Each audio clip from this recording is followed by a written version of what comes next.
flight of the orbital Discovery, and the shuttle has cleared the tower.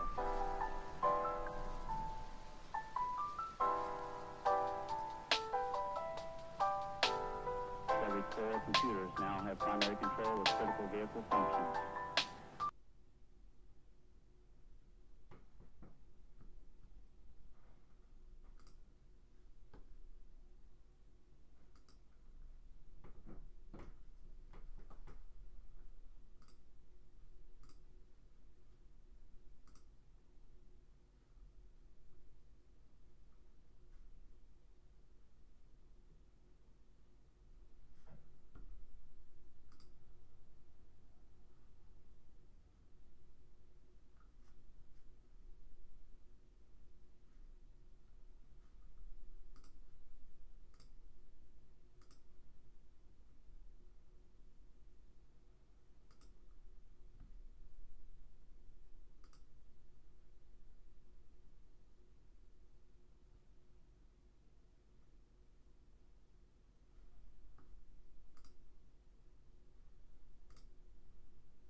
minutes here, everybody. Just making sure I have everything ready and giving folks a chance to join. Might have somebody in the voice chat today, though, so that should be exciting.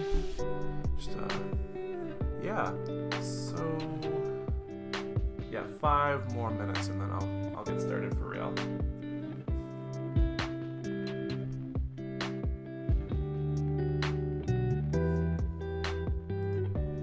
Also, I'm not sure if my microphone is sensitive enough to pick this up, but our upstairs neighbors have a very loud crying baby that I can hear pretty clearly, but ideally you folks can't hear that at all.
Alright, I'm getting bored.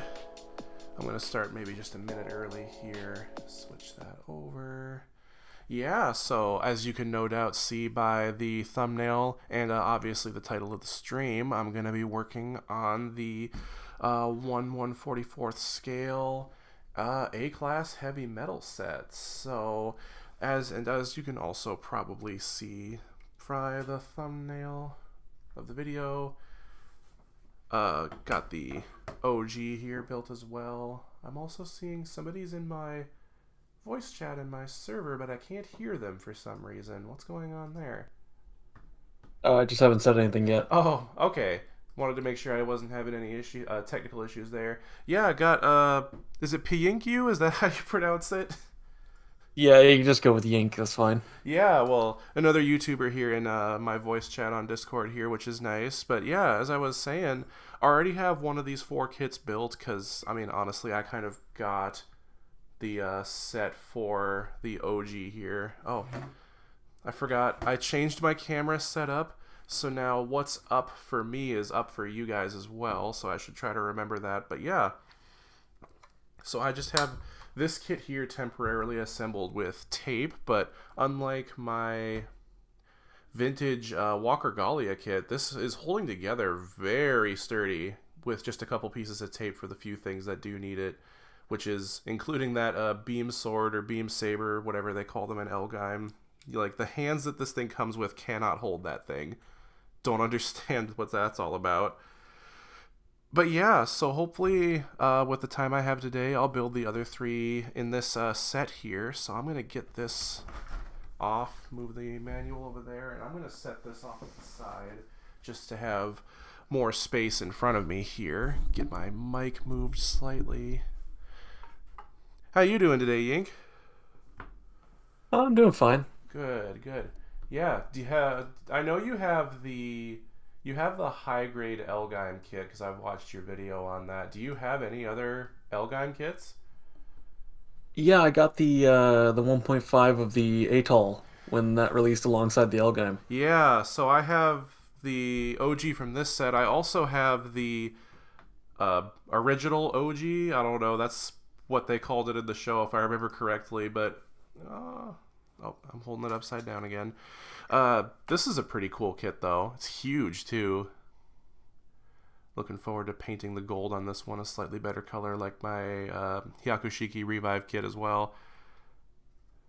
Yeah, I want to get a high grade L-Gaim kit. Can't find it for sale anywhere though. Yeah, good luck.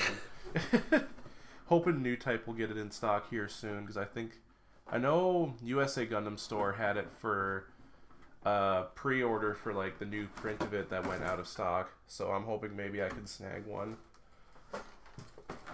I was lucky to get one on BBTS. They had like two left, and I managed to grab one. Ooh, That was nice one, when it bro. first released too. Oh damn, yeah. Well, at the request of a certain friend of mine, I'm actually going to start with the Groon here first, and then I think I'm probably going to do the Ashura Temple next and finish it off with the Bat Shoe, because the Bat Shoe is my favorite of the three, so I just got to figure out which runners I need real quick here. So, because I unboxed this for like that separate video I made, which I feel like in hindsight was not the best idea, because I might get these tubes confused going forward. Guess we'll see how that goes. I think I turn that down a little too quiet. Okay. So one funny thing about the OG kit in this set is that it's all on one runner. All the rest of these are on two runners each, which I just think is kind of funny. But yeah, two runners for the Groon to get us started here. One in this I mean, it kind of looks like sand blue, like Lego pieces is kind of what this color looks like to me. And then just like a sand color, I guess. But yeah, gonna be building it pretty much like I built that OG kit, where I use tape where I need to and just see what it looks like assembled, and I'll glue and paint it at a later date. Interesting note that the majority of the spear that the Groon has is just like the outer part of this runner here. I find that interesting. Yeah. So move some junk around here so I have a little more space.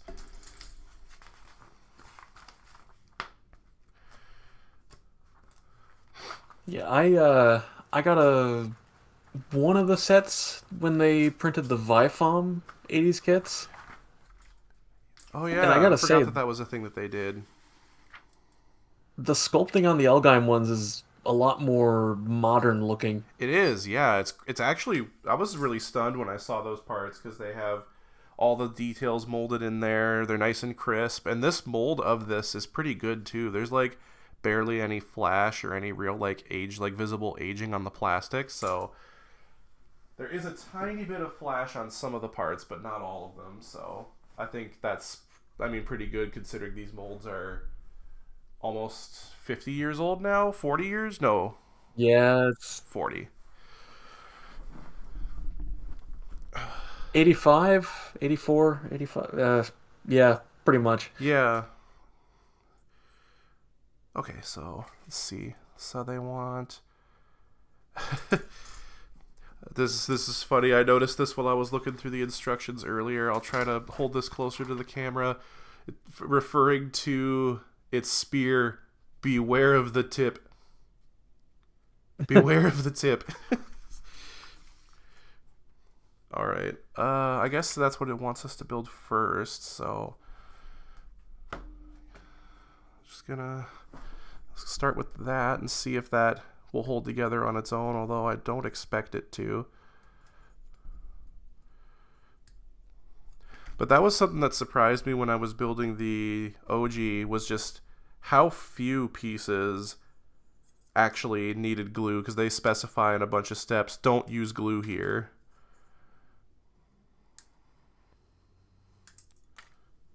So 53. Oh, 63. See if this one can actually hold its weapon, though, because it has a hand that's not just molded as open, so there's a chance it might be able to. To be fair, there's modern kits that can't hold their weapon either, so... Very true. I think it's false advertising that it shows the OG holding a beam saber on its box art for this retro kit, and you can't do that without gluing the beam saber in there. You also don't get anything to represent the blade in that kit, which I find kind of funny. Where did that... Oh, flew over here. These are some very thin blades on this, though. Yeah, I can tell from the stream that it's a pretty thin part. Yep. The longer part, it says. At least it has some of the... At least it has the important instructions in English. Oh. Gotta get the ad to stop on my music there. It looks like this is gonna need glue to stay together, but I could at least get a temp fit going here. Yeah, that's pitiful. That needs glue for sure. So it's a decent length on it, though, just for what it is. It's about 18 centimeters long, the spear is. So just gonna have that over there so that nothing falls on the floor, and get started on the rest of it. All of these have you start with building the arms, though. Kind of odd. They just want to show off how good the articulation is. That's another thing that surprised me, is just how good the articulation is and how sturdy it is as well.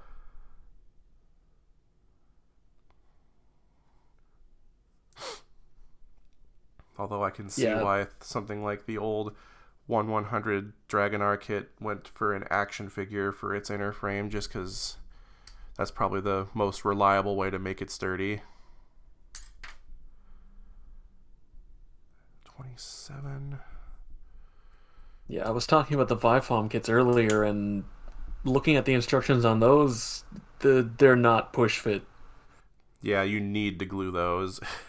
Just like the Zabungle kits, right? Those are not push fit. Mm.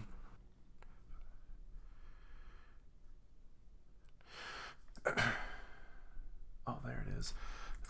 It's kind of irritating that these are on two separate runners, because it's the first number on this one is 48, whereas this one is 1. So you just kind of have to remember what number it is, because they're not labeled A and B or anything like that. The nice thing about the OG being on one runner is that you just look for the number and there it is. Which, might as well show this off. Why not? The OG runner is like the biggest single runner I've ever seen on a Bandai kit. I still have it because I haven't cut out the beam sabers yet, but I just find it comically large. And then you compare it to like the large runner for the Groon here, and it's still huge, but it's not as huge. I've never seen a kit fit all onto one runner like that, though. So that was kind of cool. Okay, 54. Yeah, I think the only kit I've ever seen do that is like an SD, or maybe one of the entry grades. I mean, even the entry grades have. Let me think. The RX-78 had 3 or 4, if I remember correctly.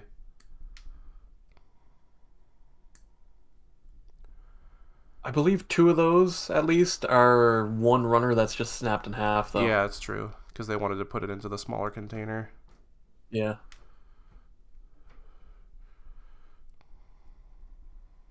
Imagine it's a lot cheaper to just put it all on one runner, though. Oh, no. I was not supposed to cut that. Oops. Well, that sucks. I just cut the tabs off of that hand because I wasn't paying attention. Oh, boy. Well, we'll see what I can do without that, I guess. It's nothing a bit of cement can't fix. Yeah, this is the one I care the least about anyway. I just need to be careful and not do that on the Bat Shoe and the Ashra Temple, because those are designs that I really like. Because I feel like this thing barely showed up in the show because it was mostly. I do really like. I do really like the design of the G-Ruin. Didn't have a very good pilot though.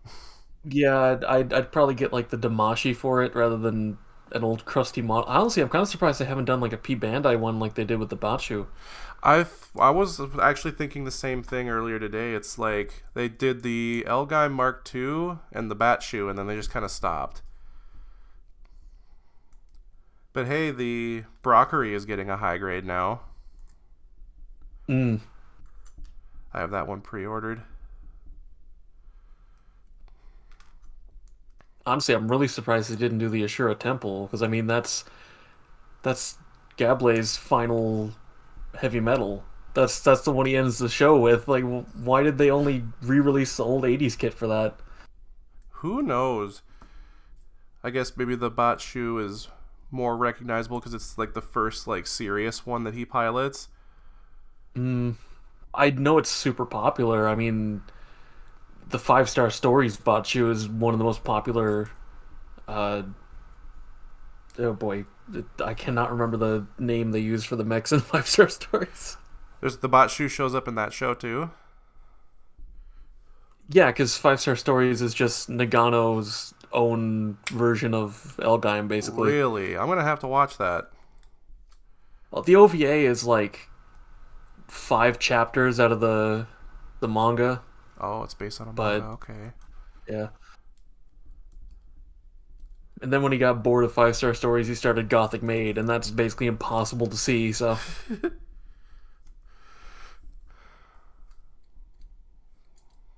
He only tours it around. Like, he has a physical copy that he brings and shows off. There's no way to watch it. I mean, I kind of respect that. If there's nowhere else to watch it, I'd be showing that off too. But as the guy who made it, that's so funny to me.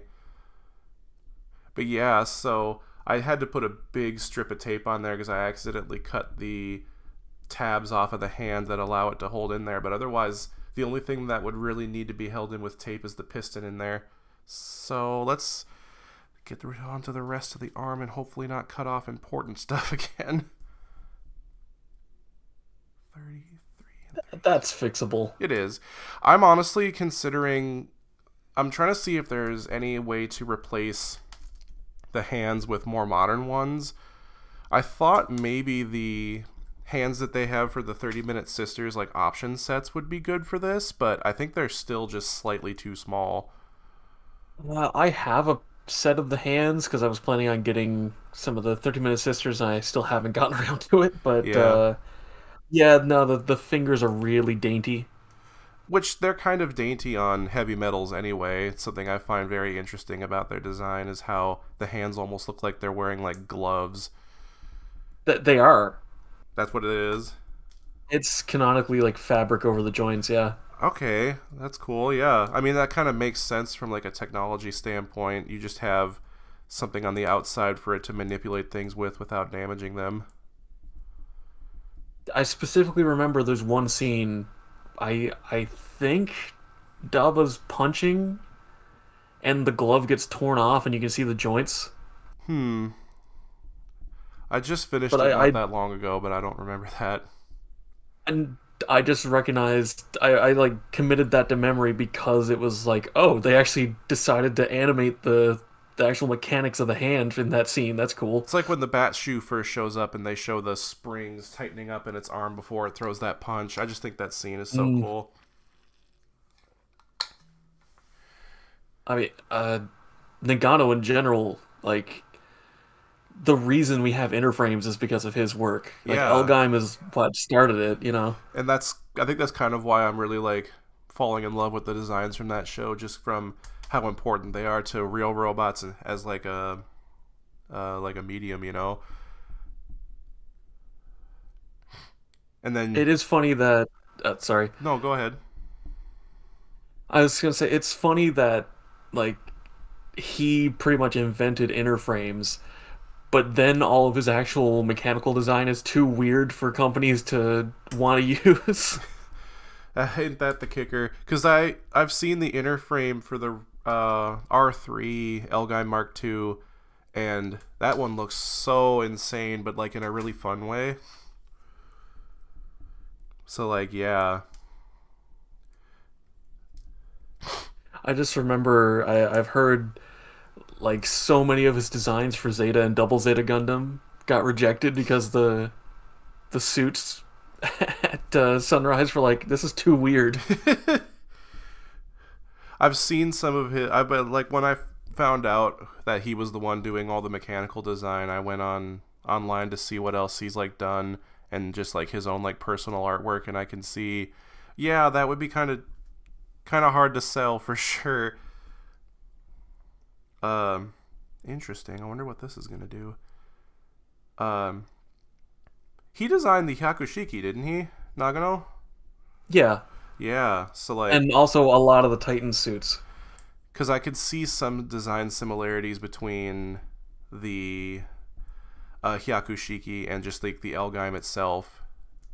So I was like, yeah, that tracks. That seems like it's the same guy. Okay, this is gonna be kind of a bitch. Uh, Yeah, I believe he designed like the Bjarlint and the Humbrabi, the Gap, like all the weird looking Titan suits in Zeta he worked on, for me, or a lot of them anyway. the funny thing that I noticed comparing L-Gaim stuff to Gundam stuff is the Rick Diaz. The design for the like waist part that's in like light gray is almost the exact same like line style as what the L-Gaim has. If you look at them together, it's just that like diagonal striping that goes across the chest is the same between the two of them. And then of course the eyeless visor that the Hyakushiki and the L-Gaim both have. With the scanner. Yeah, might be why I like the L-Gaim so much, because I think that that looks cool on the Hyakushiki. Man, gluing this is gonna suck, dude. These are so fiddly, and they don't have those little tabs to help you line them up. Mm, Yeah, it looks like this is like in the shoulder spike, and it looks like it has some articulation to it.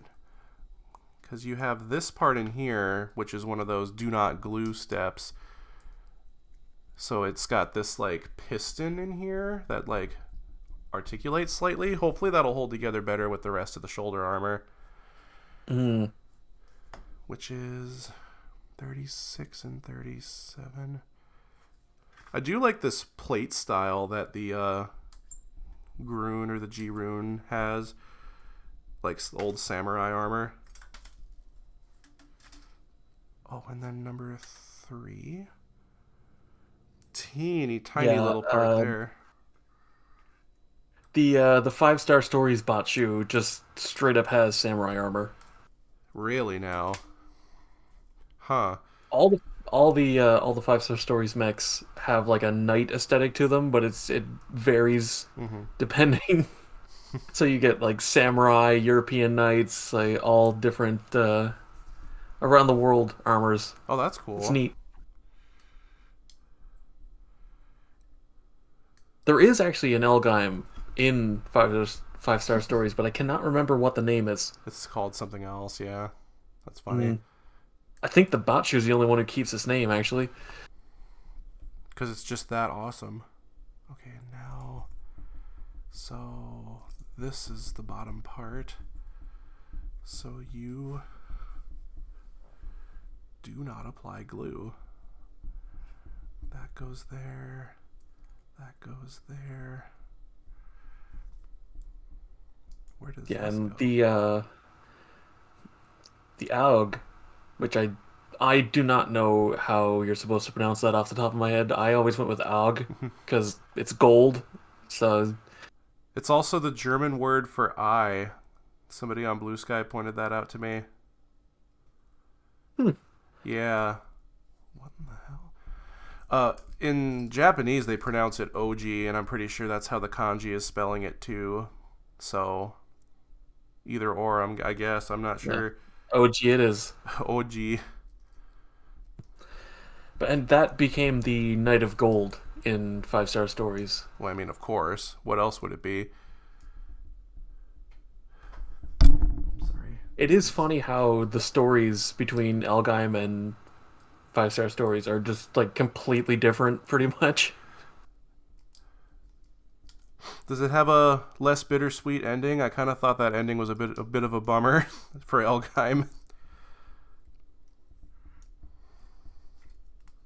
Well, The OVA does. hmm. I don't. If I remember correctly, the manga hasn't been fully translated yet. Oh, I love that. Another excuse for me to actually learn Japanese, which I've been trying to do, but that is such a difficult language to learn. God, yeah. Uh, Spoken Japanese isn't really that bad, but Reading it the written is another language, thing. yeah. This is very unpleasant to assemble, I'll tell you what. Might need to have. Kind of feels like they intended you to glue it as you went. I mean, yeah, they do. Mm, But since I want to treat this a little bit more nicely, I'm going to try to. Oh, what is this pin? It tells you to put this pin in here, but it has like no grip. I think it's purely as a spacer to make sure it's not like getting pinched near the end of it, because I can't think of why else that would be like that. Okay, let's try that again. ah, I Okay. just it just occurred to me how the shoulder is put together. Yep, I think this is supposed. Yeah, so it actually has like a. Let's see if I can get that to focus. There's like a moving piston in there almost. That's why it's so fiddly. But there's enough grip in the pegs in here that this should hold together well enough. I'm going to keep the tape on there just in case. But yeah, so the spikes on the shoulders articulate up and down slightly. Mm, Also frustrating how, like, the hand, because of the way it's designed, it's supposed to just hinge there, but you can't bend the elbow forward in this position because the hinge is this way. So to hold its weapon, it's got to have its arms straight out like that, or hold the weapon sideways. Quirky things about old kits, because they don't want to yeah, do pegs for the I'm hands, I just guess. I'm questioning why the bicep is attached to the shoulder armor. I mean, that's not I super don't unusual even for modern kits. I just built the Mark II Revive, and that's does the same thing there. The shoulder is what goes into the body, and then the bicep is in the shoulder and not the body. Yeah, I more mean that it's not articulated there. It's part of just one big chunk. Oh, there's articulation at the bicep. It just goes out like that. It's just really stiff. And Mm. then it spins down here. Although it doesn't seem to like to spin down there, but it does. Yeah, it keeps Weird trying to. engineering of 80s kits. Oh well. Yeah, I mean, it would look great with some paint for sure, so at least it looks nice. So let's try the left arm and not destroy the hand this time.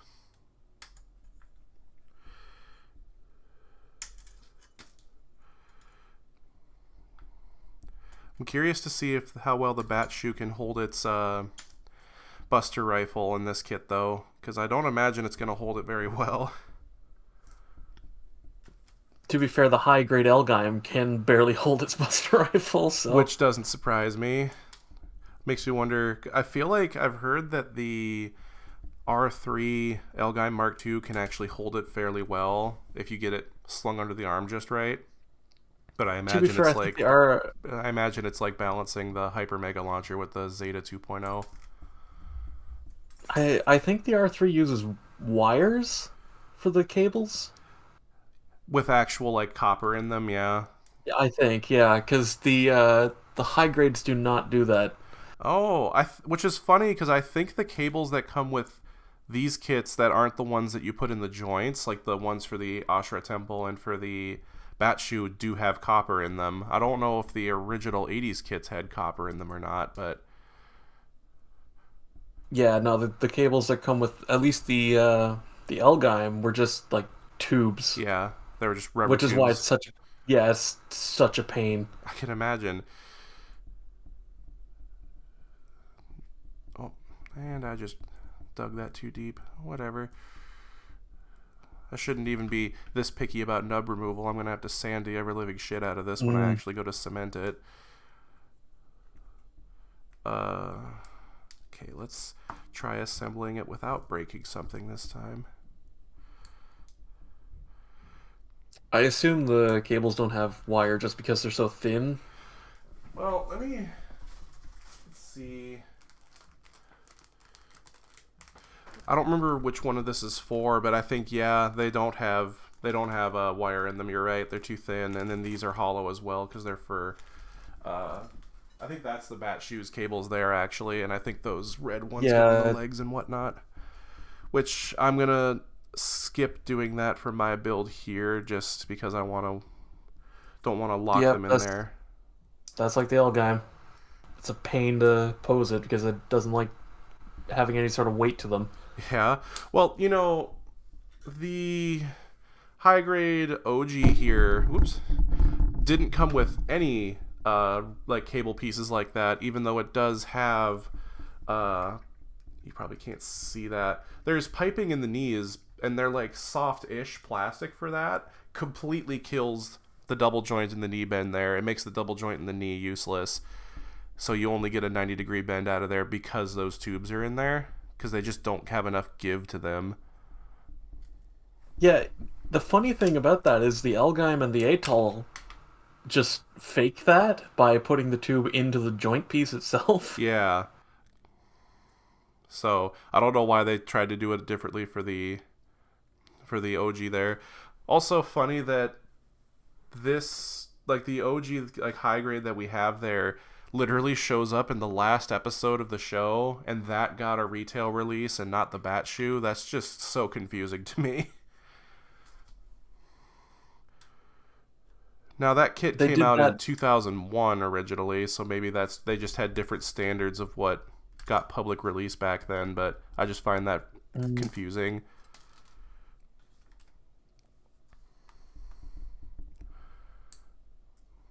Or like how the high grade Mark II is P Bandai. Like, why?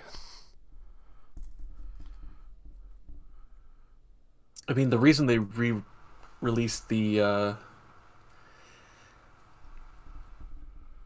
others at all is just to go with the Mark II. Yeah, that's why the high grade L-Gaim has the option parts for the hands, right? One of the few things they added, yeah. And it's useless without another kit that is not easy to get. That's so funny to me that they do that. You can at least use them to sort of fake it plugging in the cables. True.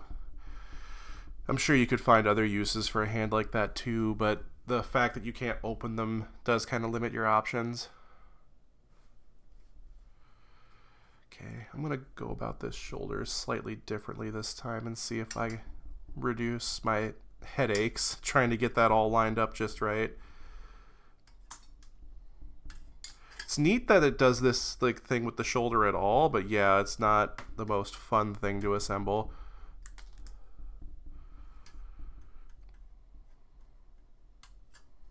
At least there's no questionable rubber parts like in a Dunbine kit. Oh, I've heard horror stories about Dunbine, the master grade. Yeah, that was my last two streams were me building that kit. That kit was not fun to build, I'll tell you what. Once it's all said and done, it's insanely sturdy though. Kind of like a G Gundam Master Grade. Oh, I should probably have that open. Hey, Spencer Hicks in my chat there. Sorry I didn't see your chat sooner. I didn't have it open. I forgot to have it open. That's my bad. Alright. Just a couple of quick snips just to get the nub off. So let's see if I build it this way. Oh, I forgot the weird little tab that goes in between. Right on. Get the nubs off that too. So we'll see if the other two kits have any really fiddly bits like this one does. I'm hoping they don't. Oh, I missed the nubs on this part. Well, you've jinxed it now, and it's going to be worse. Yeah, at least they don't have rubber parts and screws. Okay, so that goes like that. And then, what direction does this face? Seems like it's supposed to face. Oh, I forgot the nub on there. Damn it. Come on now.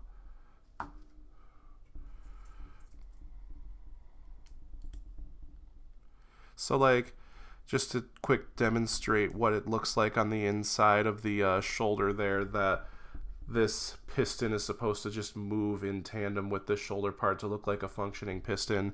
But yeah, it's way easier to line all that junk up when you have this thing here to like stabilize it. Oh, there goes that little tab again. Oh, I missed a nub on there too.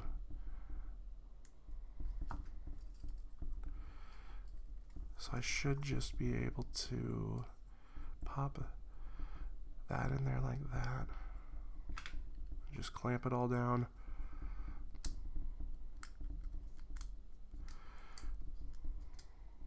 Okay. So I probably don't even need the tape on the other shoulder there, because I mean they're gonna come misaligned because they're not really held together by anything, but the tabs in the shoulder armor are strong enough to hold the whole arm together. And then this was the articulation. I accidentally cut off the first hand there. The hand can flex inwards like that. Strange choice. Oh, are you kidding me, dude? How did I miss that? Yeah, so both arms done there. It looks like next is the feet and then the legs. I'm just going to skip ahead and build the torso just so I have something to start putting junk on. Let's see here. Doesn't seem like there's that much to the feet, at least. No, I just want to have something to put the arms on so they're just not sitting there. Gotta love the torso just being one chunk, though. Although I do think almost nothing in the torso needs to be glued, because there's a whole bunch of hinges in there. Okay. Although, oh yeah, that front part for the neck probably needs to be glued, but are the rest of these on the tan runner? Oh, that part certainly isn't.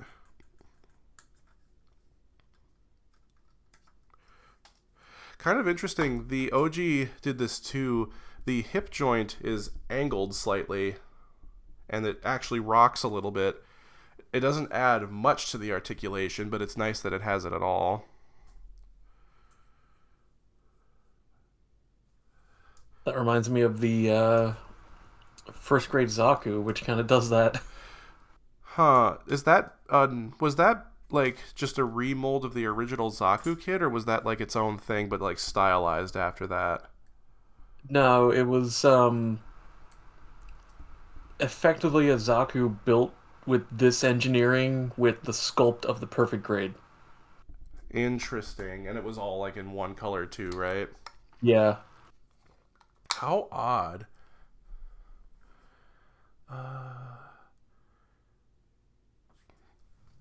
Again, with the longer part, which part is the longer part there, bud? They look the same.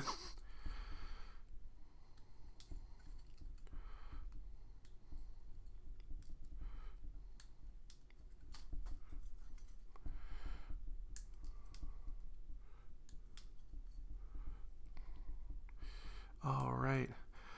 Just want to take a moment to highlight how well sculpted the like armor panels are on this. I think that's pretty. I mean, yeah, I could see myself rescribing that slightly since it's going to need a lot of painting, but okay, back panel, hip joint, longer part, it says.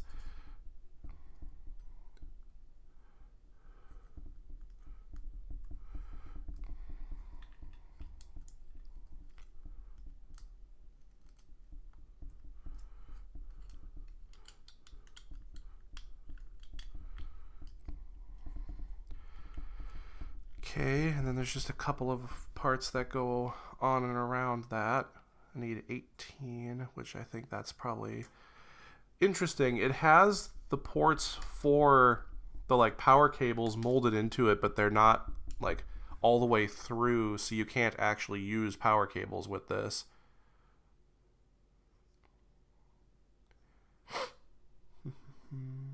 And then the neck part here.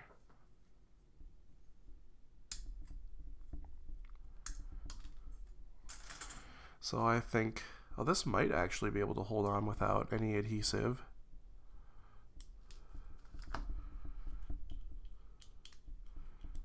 Okay, yep, that is a certified no on that. But yeah, the plug like holes on the groin for where the power cables go, come on, focus. They're molded in there, but I think they're probably even still too narrow for the types of tubing you would want to use that with. Yeah. Okay, a little strip of tape just to keep it from flying everywhere.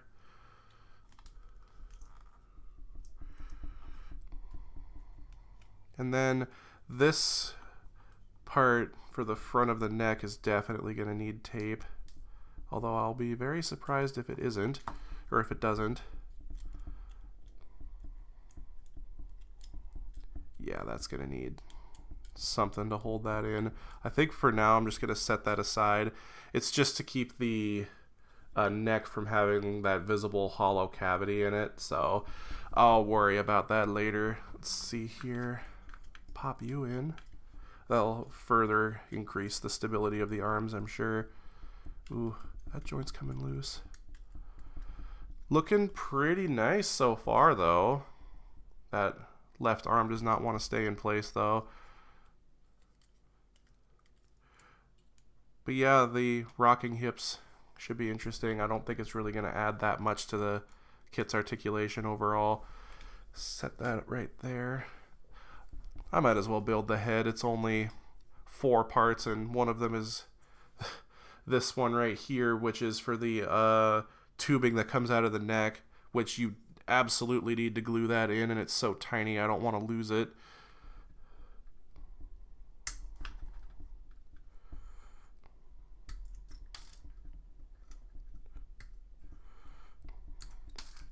Kind of funny, this part here is for the head. It's shaped like a polycap, but obviously isn't a polycap.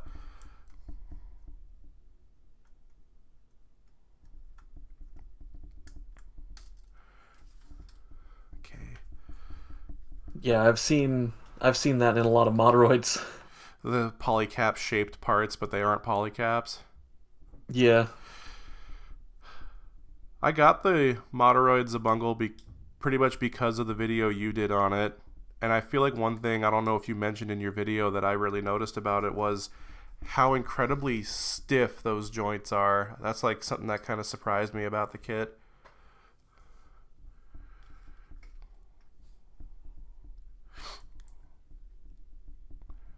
Like, is your Moderoid Zabungle like incredibly stiff in some places?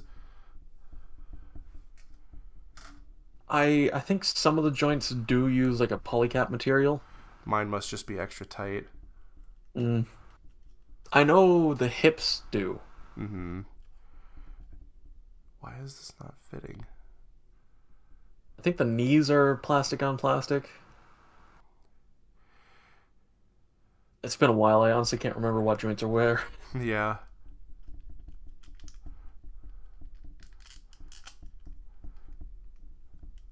Damn, that head. I actually had to squeeze the plastic slightly to get that to fit.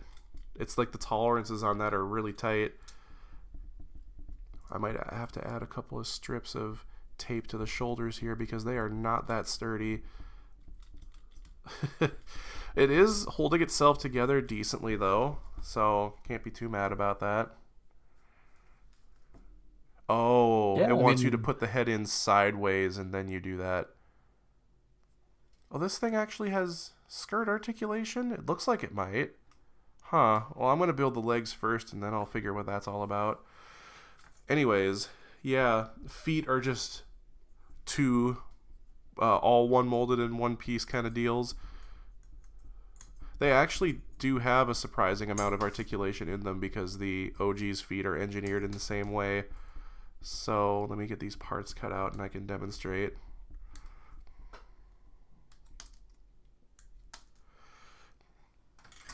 Also, incredibly hollow underneath, but I feel like that's one place where you could sort of get away with the parts being hollow like that.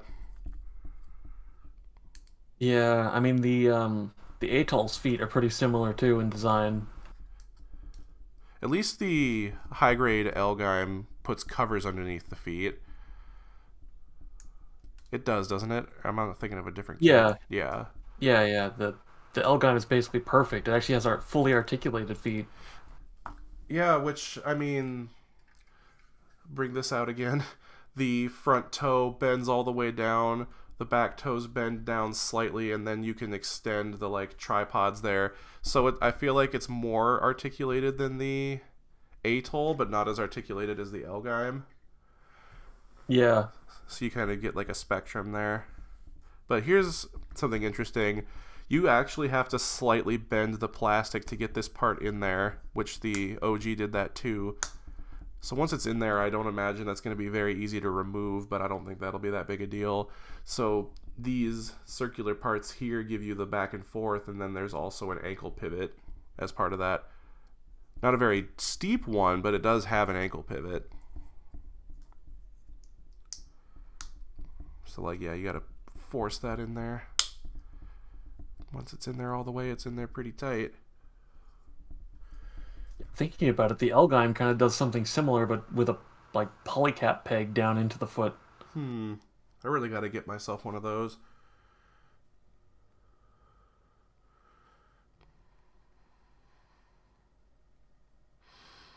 Yeah, the L-Gaim has pretty good articulation. It's just weird. I know, and then you got that weird extension in the like thigh that it does to give the knee a better bend. Yeah, and the it technically has a double elbow, but the the lower joint in it is like in the forearm. The high grade OG does that too. The high I think grade that's OG is accurate like to what they very do in the similar to the show. L-Gaim actually.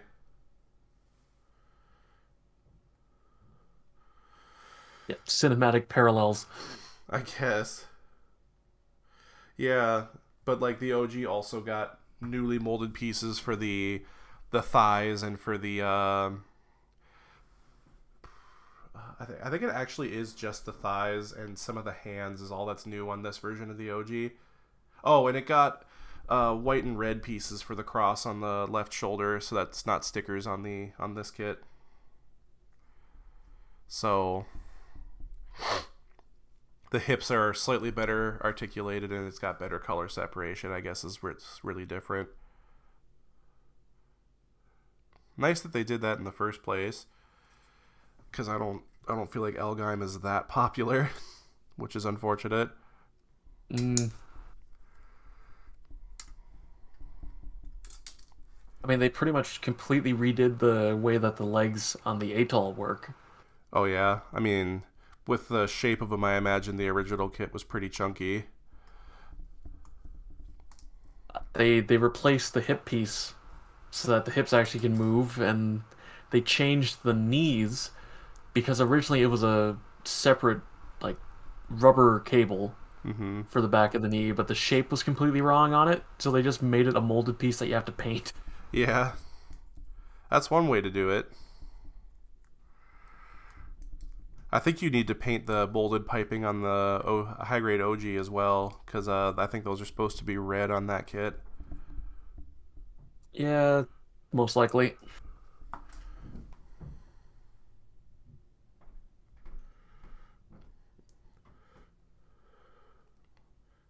Okay, now I need. These are the parts in the knee where that thicker tubing goes, so you actually have tabs that just go into those pipes there. So I'm not doing that until I better know what my like plans are for this kit. I need 48 and 51.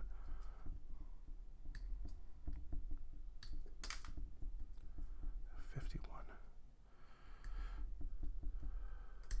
If this builds up anything like the retro OG kits' legs, though, like I think this will be very sturdy.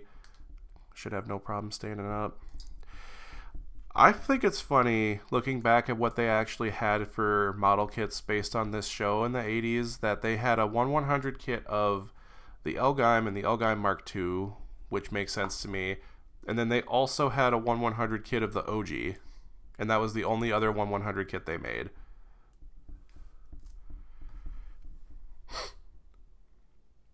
And all three of those 1/100 kits had rubber and metal parts with them.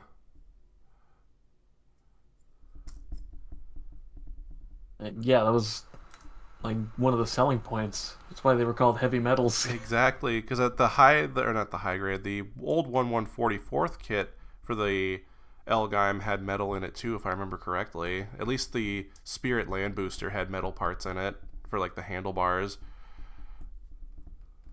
But like none of the rest of these kits have metal in them. Kind of ironic.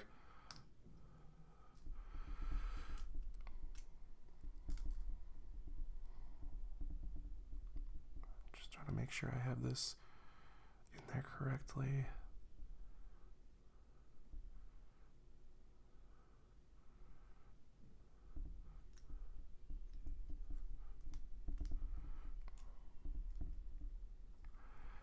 These instructions are not that clear. They're very hard to follow.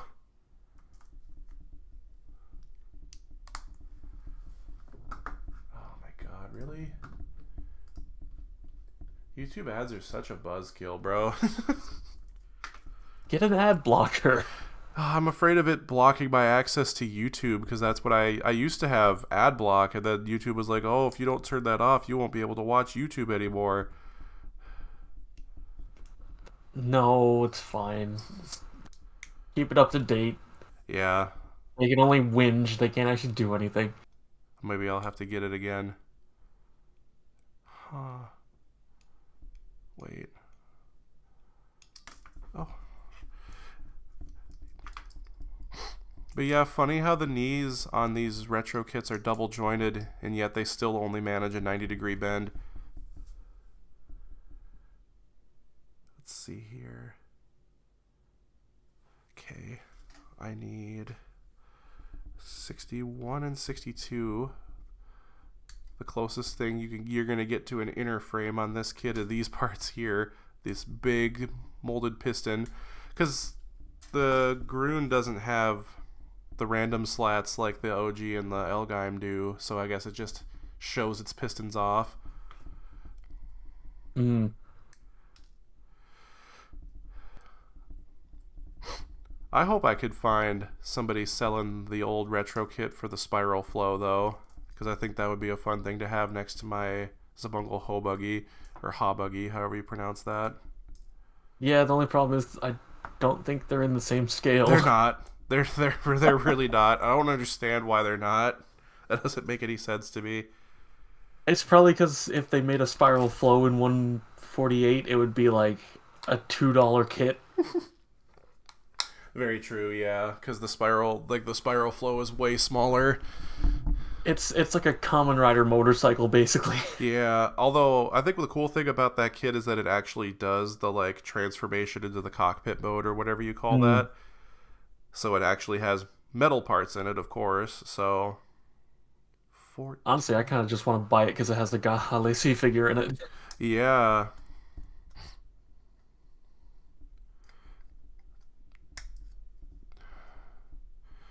Now, if only they had the molding capabilities to include an in-scale version of Lilith in there. I don't care if she'd be the size of a grain of rice, I still want one. Funny to There's me how the one. uh, Real Robot Revolution, like L-Gaim Mark II, has standing figures of Daba and Amu, and then nobody else. Like, the Lasner one came with 4 or 5 of them, didn't it? Yeah, the each laser has different figures too. Yeah, and then the Walker Gallia didn't have standing figures, but it had a seated version of what was it? It had Giron, it had Rag, it had Chill, it had what was her name? Was it Maria No, for one of the leg types? yeah, and also Can't remember the her other name. one. I can't remember her name, but the one in the red dress.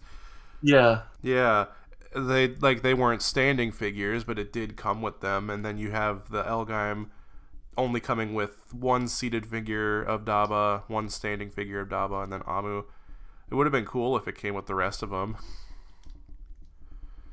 I wish I remembered what the figures with the regular Lasner are, because I know new Lasner is.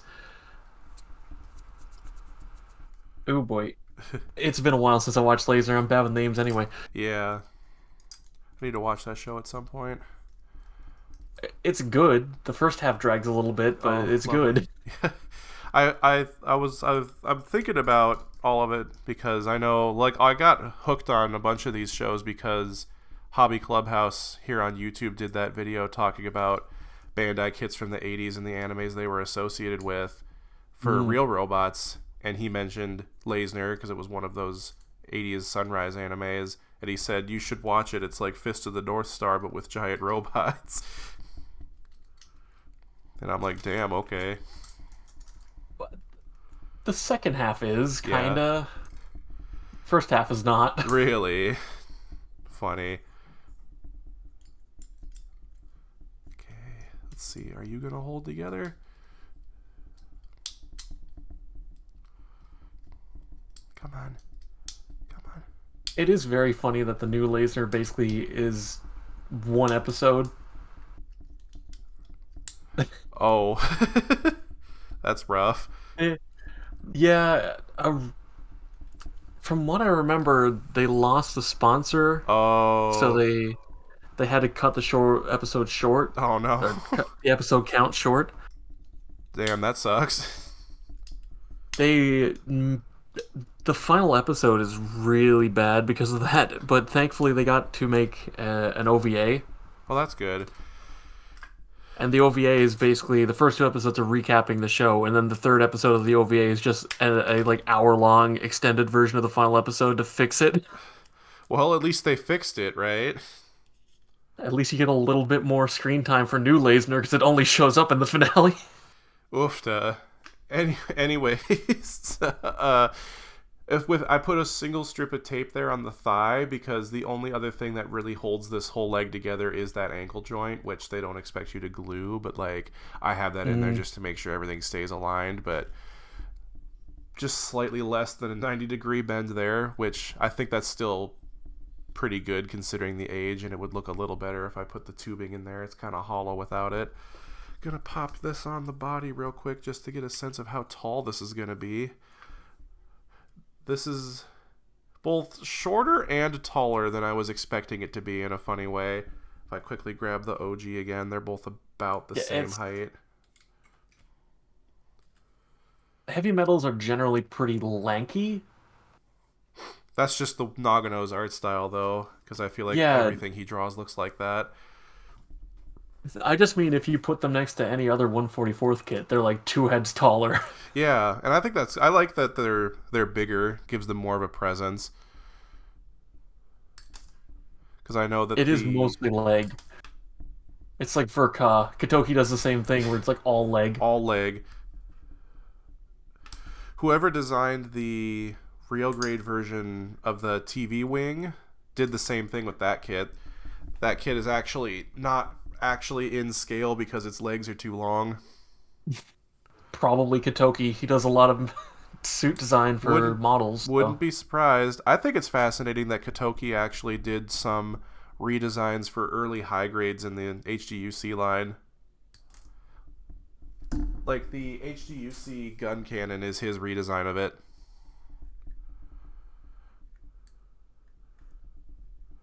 That sounds about right, yeah. Or like how the old high grade for Dunbine, that was actually a redesign of the Dunbine by, I can't remember the artist's name, but I know he designed the like Ingrams from Pat Labor. Oh, Izubuchi. Yeah, he redesigned the Dunbine for that high grade, and then that kit ended up being terrible. It's funny. That reminds me, Oh, what? I do want to get I was ugh, can't talk. You're good. I was just saying that reminds me I do want to get the Robot Damashi done by at some point. Ooh, yeah. That could be a good one. Because, like, the old high grade Dunbine used thermoplastic rubber for the hands, so they were incredibly squishy and incredibly soft, and because of that, it couldn't hold up the sword at all. The sword had a peg in its hand, and the rubber hand had a hole in it that it was supposed to go into, but it was so soft that it had no grip on that sword. You go to the master grade, and I actually have one of its hands here I can show you. This is the left hand, but you need to glue this hand together because on its own it'll hold together, but as soon as you put anything in the hand, it falls apart. And it's this incredibly awkward, like, pointing hand shape so that it can hold the sword at an angle, but that just puts pressure on it, which causes it to separate. So the master grade also can't hold its sword. It holds it slightly better than the high grade does, but that's not saying much. And then the new high grade is almost perfect. Do you have it? But the reason I want to get the Damashi over it is the sculpt is almost identical on them. Mm-hmm. But the Damashi actually has an opening cockpit. I thought the high grade did. I guess It does not. You just have to take the parts off to see the cockpit in there. Yeah, Crazy it to has me it that molded the in. what? Yeah, it's molded in there, but they just didn't separate the chest properly to have hinges. Oh yeah, that's kind of funny because I think the old high grade could do that, and the old high grade actually came with a seated pilot figure. Like, why doesn't the new one do that? The old high grade is. Yeah. I don't know. The top two panels on the chest are just molded together for some reason. At least they have that nice coating on them on the high grade. Oh yeah, no, it looks gorgeous. Because the green parts kit, on the master grade look kind of plain. Like, the only problem I have with the new high grade is that the cockpit doesn't open, but that's enough of a deal breaker for me that I don't want to buy it. Yeah, that's fair. Also, it seems like they're not reprinting it anytime soon. Damn you, Bandai. SP Bandai. SP Bandai to begin with, too. Yeah, I feel like I feel super happy I was able to pick up the Vifom high grade because I really love that kit. Just Well, now an you have to watch adorable little Vifom. guy. Vifom is like one of the best mecha anime I've ever watched. Hell yeah. That's the one I plan on watching next year now that I finished L-Gaim. Either that or Dunbine, because those have been on my list for a while now. Vifom is a slow burn, but it's like a very well paced slow burn. It's not a boring slow burn. It's just Really interesting. yeah. Definitely have to give that a watch. It's funny, I was actually at a physical hobby store last weekend. It's where I got a whole bunch of stuff that I've been building and posting online recently, and they had the old 80s repackaged versions of the old Dragonar kits and the Vifom kits, and I was tempted to get one of them, but decided to go for more modern stuff instead, since these can get a little tedious if you build a whole bunch of them all at once.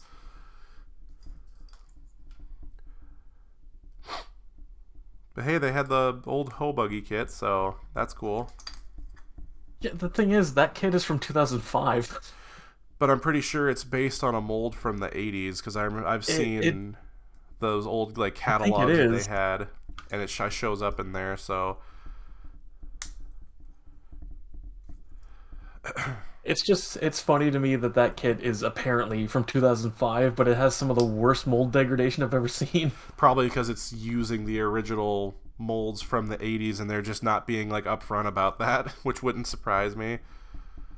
Because like the 1144 Walker Gallia that I have also said it's from like 2000 something. I don't remember what the year was. It wasn't 2005 though, and it's most certainly not a kit from that time. Mm. And it also had some pretty bad flash on some parts, and some of the parts don't line up the best. So weird. Yeah, I mentioned it when I did my video on the Ho Buggy, but Jiron doesn't have his goggles for some reason. Yeah, I was looking at the sculpts of both of them just to see how detailed they were, and I just think it's so weird seeing him without his goggles on when he's got the like breaker outfit The or rest whatever of you the call that. yeah, Yeah, like why I not? ended up I ended up just sculpting that on and painting it on. So Like if it's he because of looks like wrong molding without. limitations, because like how like Rag's figure, you need to put her like hair piece on separately. Like why can't they just give you like molded goggles in the kit, you know?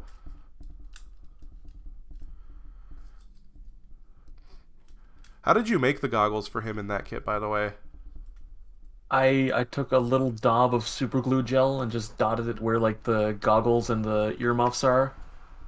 That's okay. Okay, I would have thought you would have used like pieces of runner for that, but that makes a little more sense now that I think about it. You see, I would have, but his head is so small Yeah, they're too that you big. wouldn't be able to. Yeah. Yeah. At least they fixed that with the molded version of him in the Walker Gallia, right? Although at that scale, you'd probably barely even notice.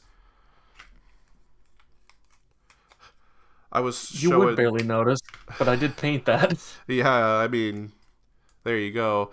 It's funny, I was showing pictures of me building my Motoroid kit to my brother when I was building it, and I was showing him how tiny the pilot figures are, and he's like, "Is that a nub?" Because they don't have legs, so they're so small. Yeah, real fake pilots. I mean, I get They're it like with a the way that crash that. test dummy stuck in Yeah, there. it's just how a matter of like how that head is like molded. They don't have room for their legs because I think the Hasagawa kit also doesn't mold the legs for the seated figures just Mm. because of the shape of the Zabungle's head.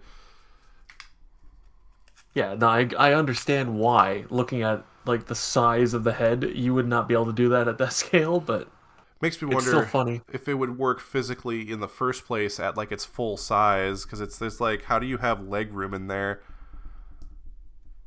I mean, how do you get from the cockpit when it's in vehicle mode to the cockpit in the head? Don't think too hard about it. They control the steering wheel. I know. I've been trying to genuinely think about how like you could pilot a bipedal mecha with car controls like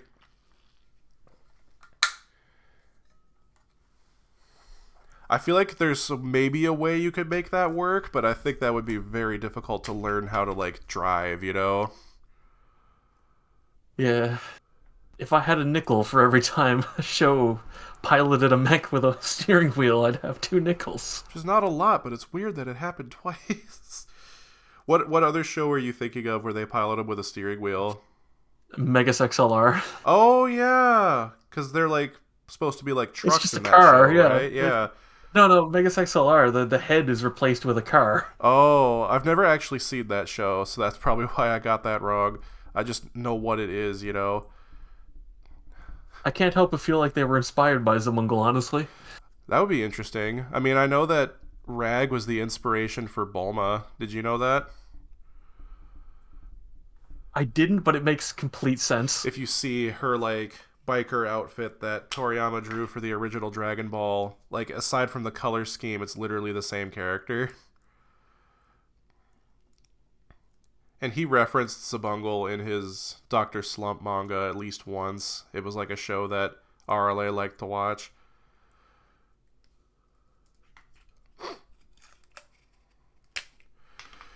I don't even know why I'm bothering with this. It's just going to make the head look like shit, but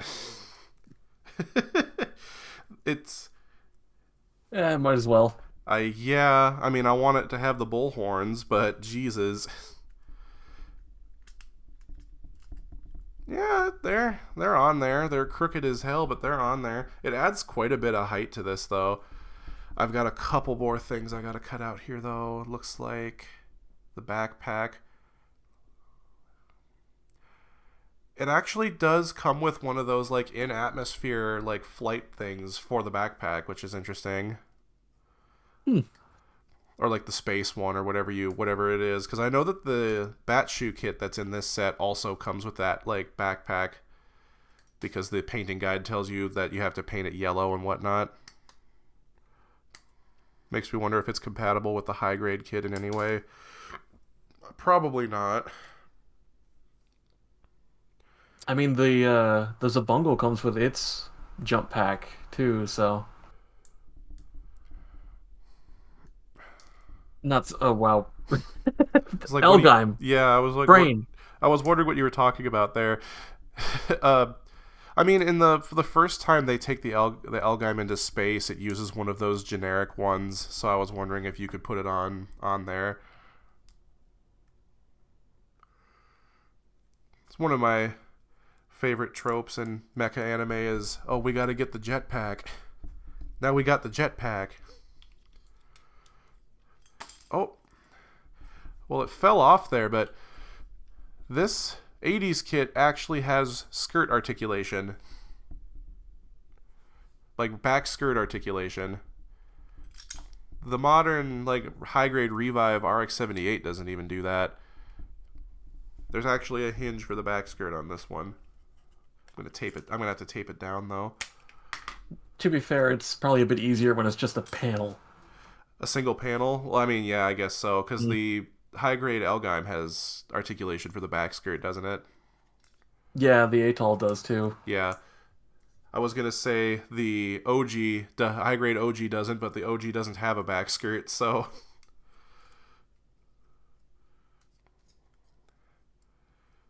Okay, and then... Seems like these should just pop right on, because I think these are one of those ones you're not supposed to glue. Shut up.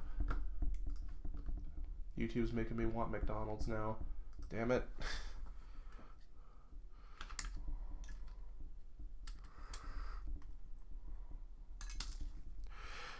Very insect-like these parts are for the side skirts. Giving me Dunbine vibes.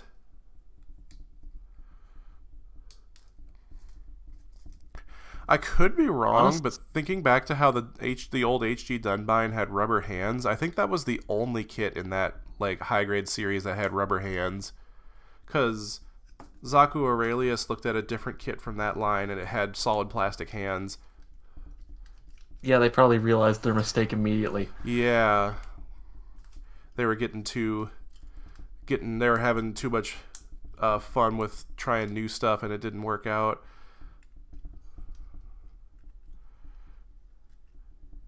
Okay, I just need to build the backpack, but from the front. You know, obviously missing color, but I think it looks pretty great.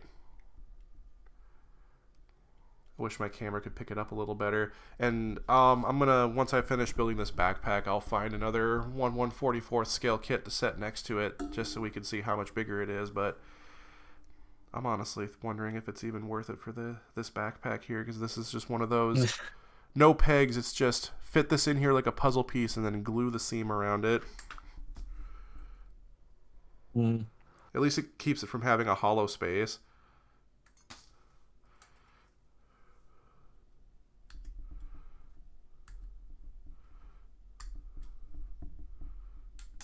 Okay, and then just these. Yeah, there's one of those rubber tubes in this kit, and it's strictly for this like backpack here. It connects the like thruster part of the backpack to the back skirt, and that's all it does.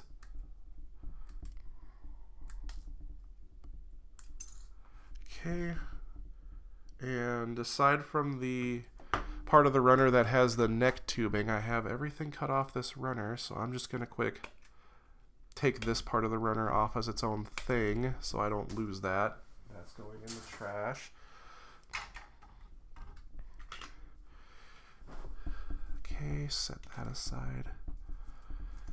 So like, yeah, you have this like flat piece that just goes into the backpack, and that's all it does. So I'm not sure that that's going to fit without tape or glue at all.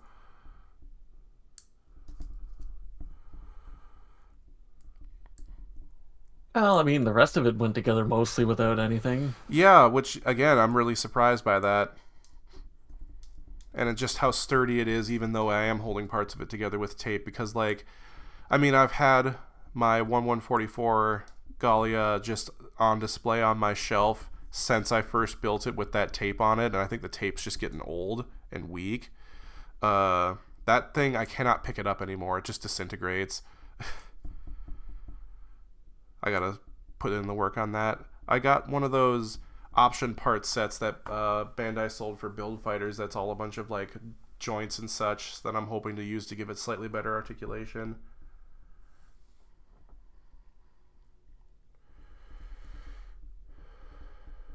Okay, I think, do I have all these cut? So let's see how this goes here. Oh, I'm covering the instructions with the figure there.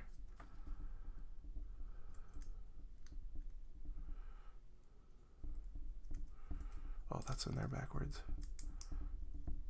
Yeah, that's just sitting there. As soon as I turn it over, it comes back out. So gonna have to tape that down. I'll see what else goes together here first, though. Oh, I missed a part. This like weird tank bit here. Not sure what it's supposed to be. Oh, yep. That's gonna need tape. There isn't even like tabs to help you line that up there.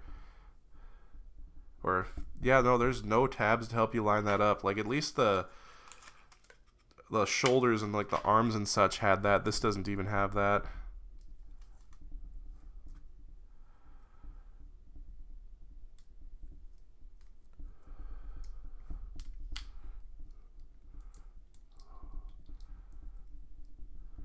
What an odd shape.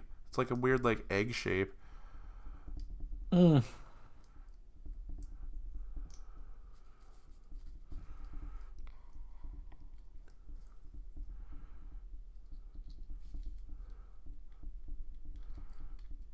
Okay, it needs another. I'm going to put another strip of tape on it because it's still not holding together very well.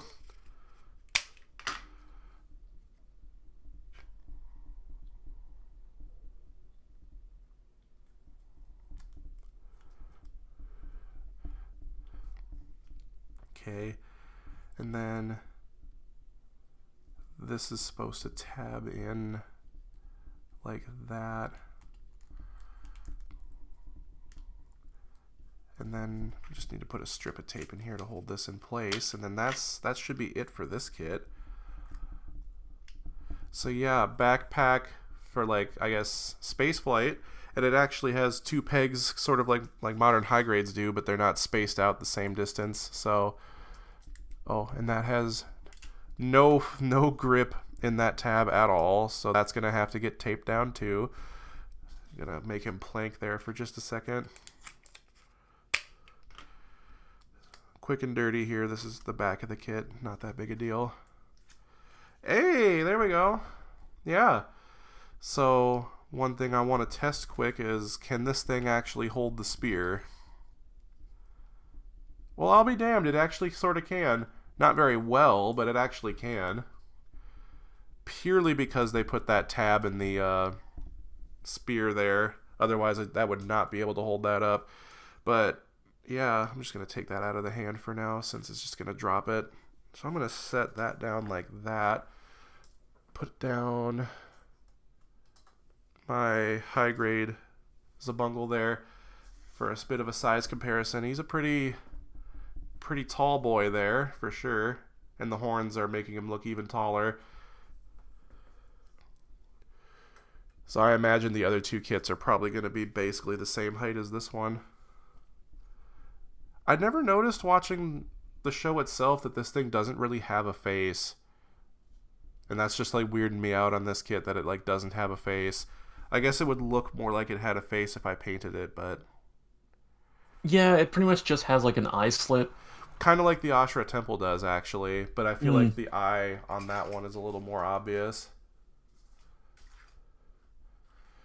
Okay, get the nubs off my manual here and figure out where the Ashra Temple's instructions are. Look at the Ashra Temple being fancy. It gets 3 pages dedicated to its instructions. Alright, just gonna get a drink of water here. Tiny little Zabungle. Huh? The Zabungle's so short compared to it. I mean, yeah, it's the standard Gundam height at 18 meters, Yeah. so like a lot of things will look short next to it. I think that makes it super charming, though. Ooh, this is one of those ones that has like multiple tubes coming out of the head for like the detail. So curious to see what this kit looks like without that detail on there. So for this one, okay, this is one where I had a piece fall out in shipping, but we got the pink and the black runner for this one here. So these legs are massive, by the way. Just like looking at them, the shoulders and the like shield gun things are too. Oh, and its power launchers being pink is kind of funny to me. Oh, the feet on this one are actually not all molded as one piece. Huh. Huh. Okay. Well, I'm just gonna get started. I'm gonna start with the body just to get that going here first. Okay. So where does that start? Still really feels like this one should have got a revive. It would be really interesting for sure. I'd love to see a modern take on this. Feels kind of fitting since it's in Char colors, you know. I think it would sell. I'll try to show this off when I have this cut out here, but that weird like patch that opens in the chest that shoots those like hot like metal balls out is actually molded in here. If that'll focus. Come on. Yeah. Oh, it was focused there for just a second. There, it's blurry, but it is molded in there. They're tiny too. The hatch doesn't have a hinge to open it, unfortunately, but it is molded in there. Is it ever explained what that attack, like that some of those heavy metals do, is?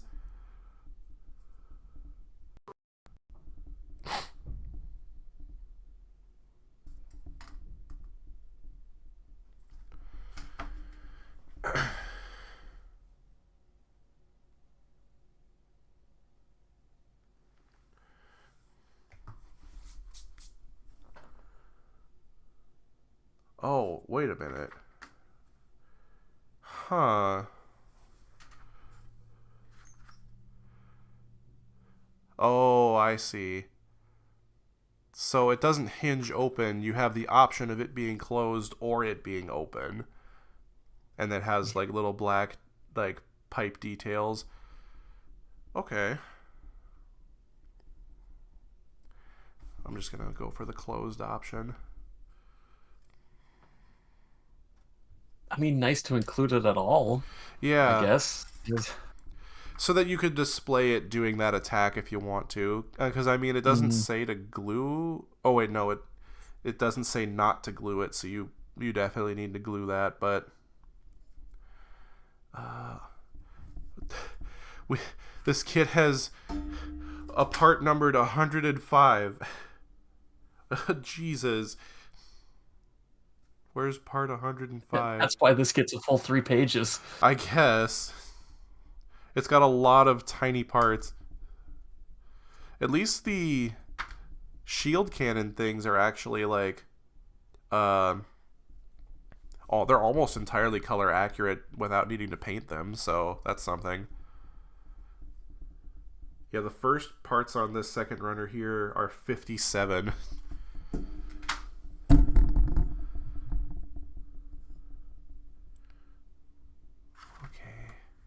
I need 14.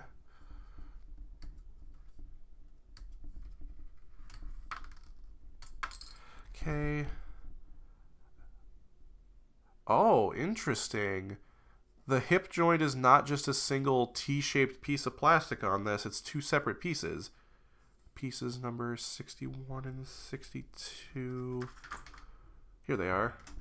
So it's going to have the like swivel mount in the hips, but they also can angle up and down slightly. I don't imagine that's going to give it that much more articulation though, realistically. Is that all the pieces I need? Yeah, because that's all backpack there. Because this one has its own unique version of the backpack. It's a lovely shade of pink they picked for this plastic, though. Nice salmon pink there, which I think my stream might be warming up a little bit so it doesn't look exactly like it does in person. Let's see here. Kind of the standard torso construction that all these kits have. I hope they do the reprints of the other two 4-packs that they did for this show, because I'd love to have the... What's the mass-produced version of the L-Gaim called? I forgot what that's called.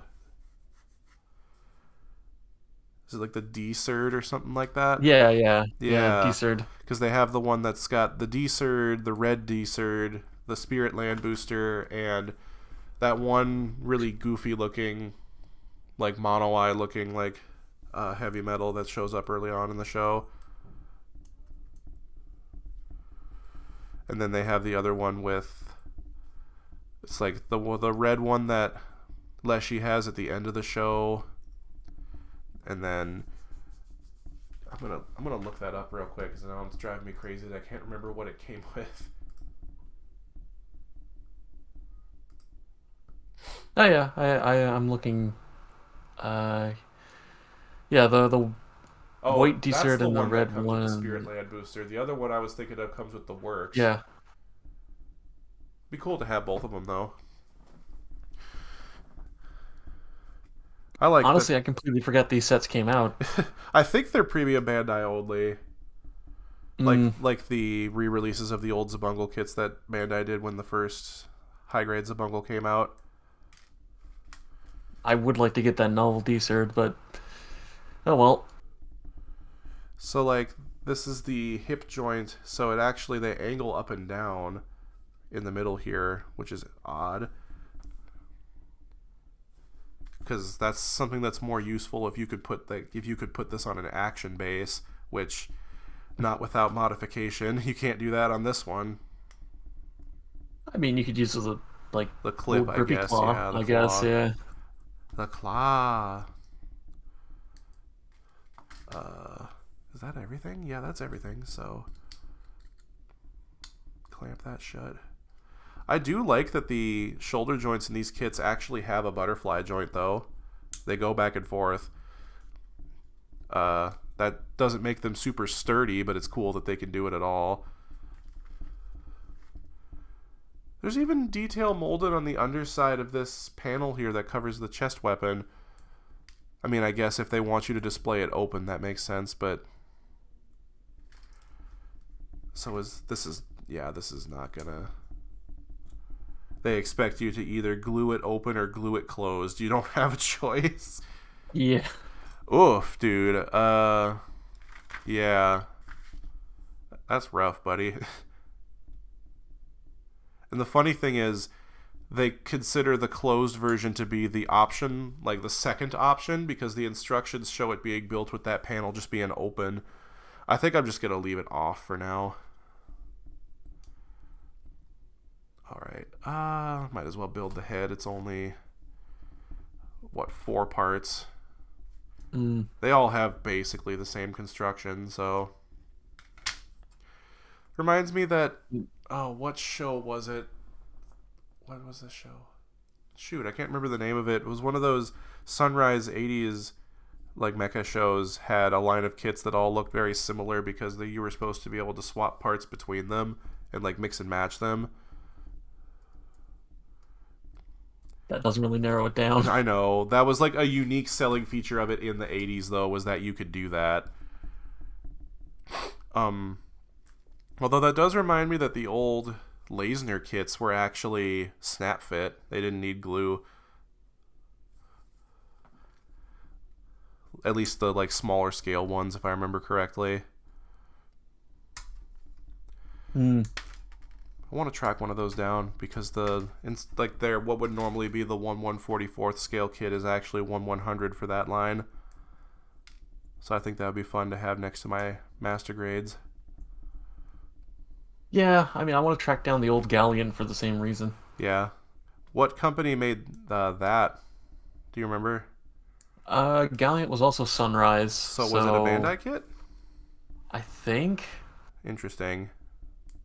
I know that because I remember seeing Bandai like officially endorsed a like garage kit based on the Sazabi that was 1/100 scale to coincide with the first theatrical release of Char's Counterattack. So I was wondering if maybe it was one of those. Yeah, you guys can make that. I mean, they've done that before. They don't really do that a I whole wouldn't be lot these surprised. days though. And like I guess the Motoroid Zabungle kind of counts as that. Because I think Bandai still has the rights to that. Brown, apparently. Huh. This thing has For a the very bug-like the head. The Ashura Temple does.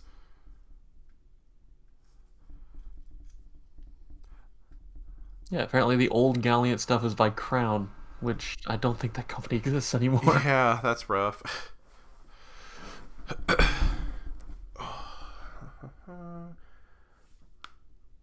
Interesting. Also 130, which is a weird scale. 1/30th scale, really? I feel like they just say, how big do we want the kit to be? Okay, what's a scale close enough to that? Because it's not like military kits where they're like, I feel like there's some sort of consideration put into what the scale is. When it comes to mecha kits, they're just like, that'll work. Huh. Apparently there's also a Takara model figure. I'm not really sure. Huh. That one's 1/100. Wasn't Takara the one who originally made the kits and like merchandise for what's the show the Scope Dog is from? I'm blanking on the name of it. Of Vodums. Yeah, Vodum. I just find that I fascinating that they did don't that remember off the top of originally. my head, but I assume that's right. Or I think it was Aoshima were the ones who were doing the like toys and whatnot for Ideon when that was on TV. Mm. I'd like to get an Ideon kit because I like that design. I'm just looking through Galleon models, and it's like you can get one in every size. 1/100, 172, 144, I think the SMP is. Oh man, that's not confusing 130. at all. The 30 Galleon that I have, which is something like around 150 scale. Yeah. Like, there's so many different sizes. Whichever one works, right? Just whichever one you want. Makes me wonder why the Hobuggy is specifically 1/48th scale. Like, why isn't it just 1/50th scale? Because 1/48 is, Sounds unique and interesting. yeah, Because I think it's a more common scale, weirdly. I guess so. Maybe it makes more sense in the context of like military model kits because I think they did also do a kit of those weird robot dog things that the Innocent had in their domes in that show. They had a kit of those as well that was also 1/48th scale, I think. I have not seen anybody like mentioning that anywhere online though. Those kits are an enigma.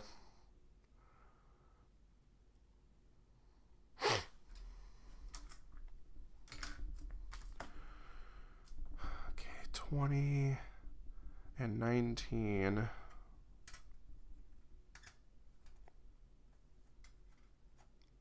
Great placement of the nub there, boys. I can't get it. It's like right next to where the like number marker thing is, so like I can't cut it. And 19. To be fair, modern Bandai does that sometimes. They're a lot better with it now, though. That's fair. Like, it makes me wonder if like thin like cutters like this existed in the 80s, because I don't understand how you'd be able to get that cut out without severely damaging it unless you have a tool like this. A fresh hobby knife, I guess. I guess you just cut it out of there. I've had to do that before. Yeah. Because of how they did the wings on the high grade Revive Destiny Gundam, Really? which granted was like one of my first kits anyway. Oh, okay. But it's a hard, brittle plastic because it's how they did it, but also a lot of the nubs are weirdly close too. Yeah. So you just have to go in with a knife and like saw away at it. That sounds rough. Oh my god. Reminds me how badly placed one of the gates is on the high grade Nightingale. It goes right through, like, you know how they carve a little bit of a groove in one side of a piece so that the seam looks like a panel line and not a seam? The nub is in that like groove, and it's really hard to get it out apparently. Yeah, I had a similar problem with Ixarobo. There's one single bad nub on the entire kit, and it's on the hands. Interesting. You straight up have to carve it out to put the detail back there. I mean, if you're going all out on a model kit, you're going to be doing that anyway, but geez. It's a bit intense. Yeah, the hands they give you the ones that are joined together. One of the nubs is on the back of the raised area on one of the thumbs. Mm-hmm. Like in the joint of the thumb. It fills in the plastic there. Huh. So you just have to take a knife to it and whittle it out to fix the shape. I guess if there is a way to do it, it's just not a fun way to do it. I don't understand why that nub is there. I've never had that problem with another Moderoid. Hell, that model itself, all the other nubs are wonderful. Huh. How odd. It's one bad nub on an otherwise excellent kit. I don't know why. What the hell? Do I have the wrong part here? No, I have the right one. Why do these...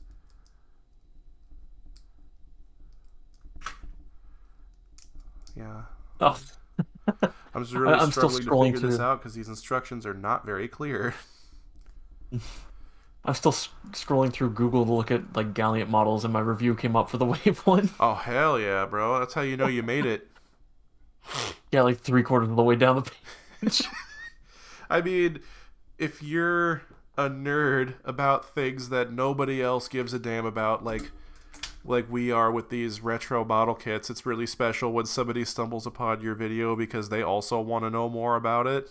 That's why I focus on making videos on things I don't see a whole lot of people talking about, to give somebody access to that like information in an accessible way.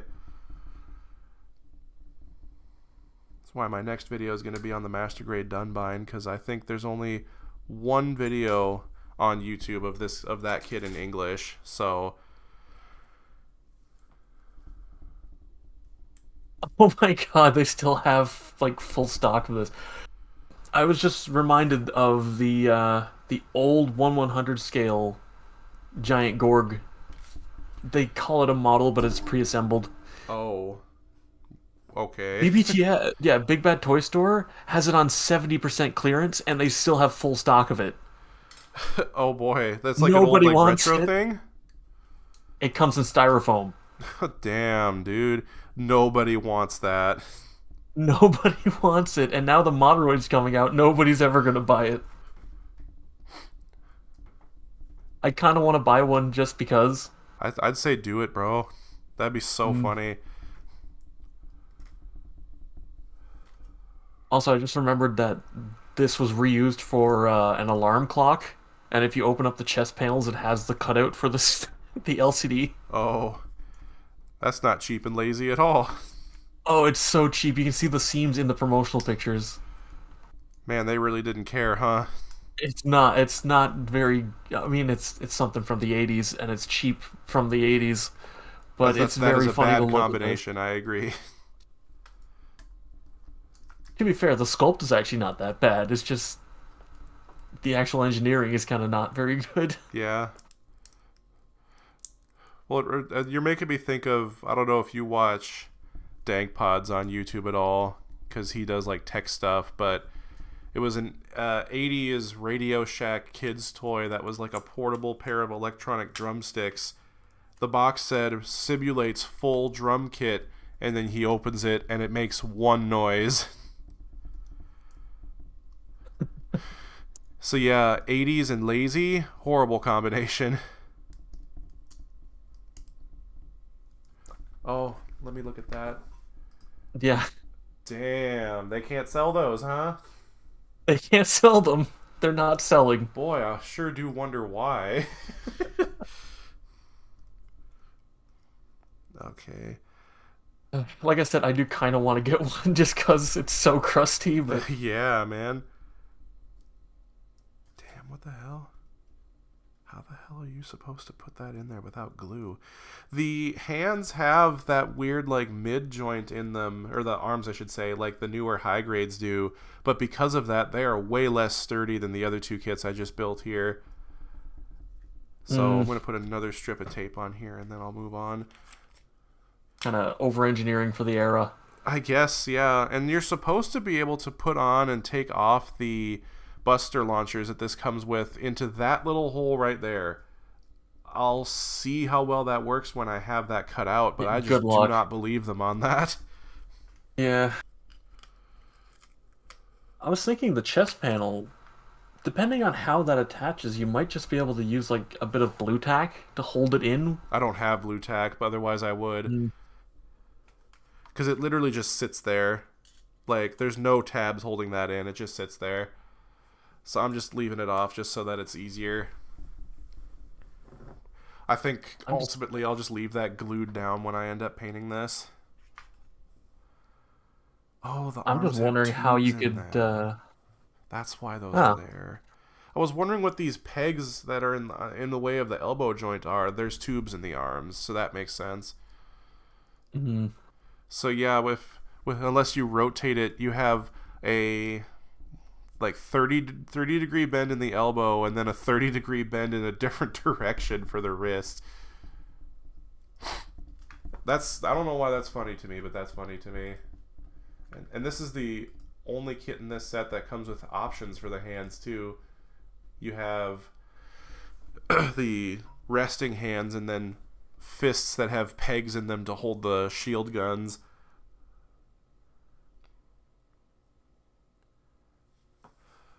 Speaking of, I should probably at least put one hand in there. I love that even up until the early 2000s, Bandai didn't really know how to mold hands. So you have all of the fingers are the same length, and they just look like rubber tubes. Because I think the old Goof high grade had a similar issue. The hands looked unnatural because the fingers were all the same length.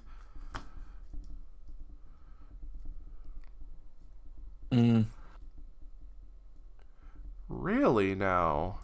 You don't say. Okay, I was about to say that hand wasn't gonna fit, but then eventually it went in there. Also, just like the Groon, you have of the most useless hand pivot I've ever seen. At least you could actually spin these hands. But yeah, you can angle the hands inwards. I don't know what good that does you though. Got these massive shoulders to put together here now. So I need 39 and 41. Oh, this part has a little bit of flash on it. I'm surprised I didn't see any on the Groon itself. Let me see if I can show this off here. Itty bitty little bit of flash coming out there on the side of that part there. So treat that like a nub. But yeah, these parts don't have that bad of shrinkage on them either, so they actually fit together decently well. So it makes me wonder why the Zabungle kits struggle so much. Maybe they got printed more. I wouldn't be surprised, since it seems like Zabungle is more popular than L-Gaim is. Because I think in Japan you can actually it is like available to stream. Zabungle is in Japan. L-Gaim isn't, as far as I can tell. Where the hell are these parts, man?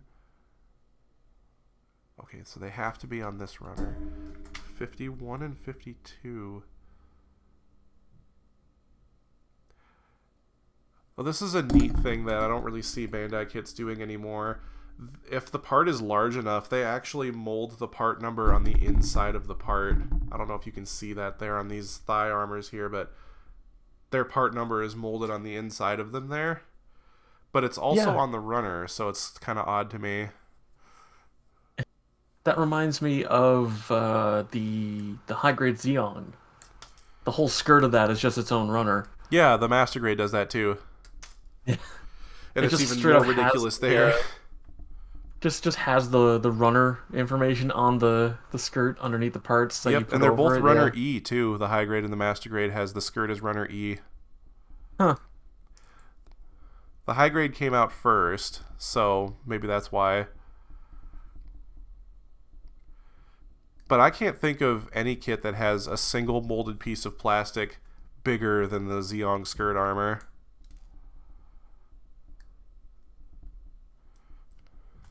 Like, just in terms of sheer volume.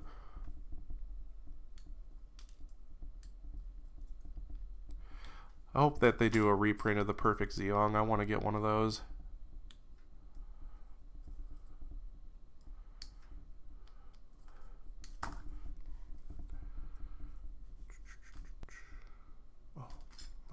I feel like the Master Grade's a little bit big. I mean, hey, they're reprinting the O. There's hope. Yeah, that's fair. I can't decide if I want to get one of those or not, because I like the O design, but I don't know if I like it enough to spend that much on it.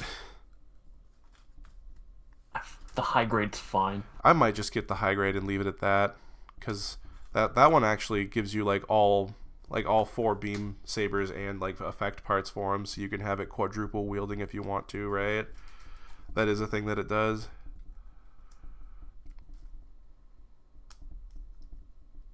Yeah, it has the sub arms and the skirts. Yeah, which makes it kind of funny to me that the like Reborn 100 Nightingale didn't do that.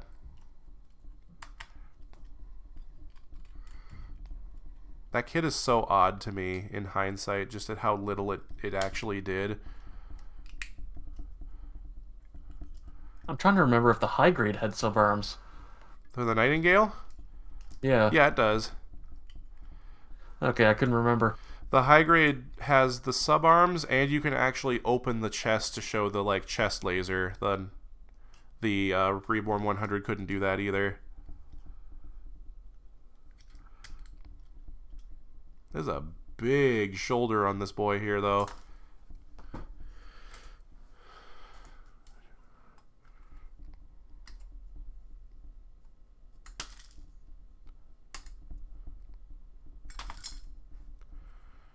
Also, yeah, N-Gage. That's what it was called. The 5-star stories L-Gaim. That looks sick, dude. Oh my god. I never knew I wanted to see the L-Gaim with a sword. The N-Gage is what it's called?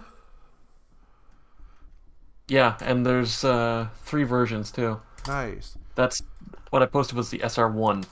There's also SR2 and 3. It's not a mecha anime if you don't have a whole bunch of silly different versions of everything, right?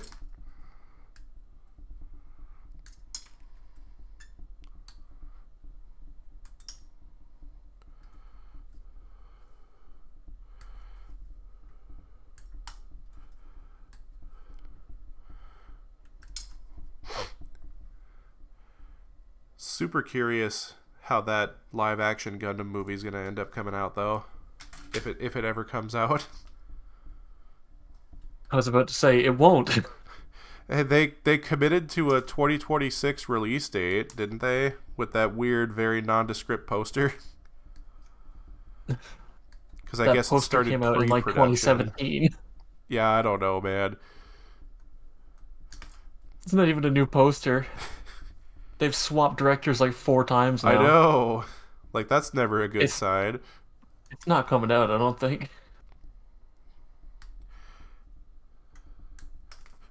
Granted, that's how I felt about the Sonic movie, because that was changing directors and studios for a couple years before it eventually came out. I think that was the same case with the Minecraft movie, too. And now that's finally coming out.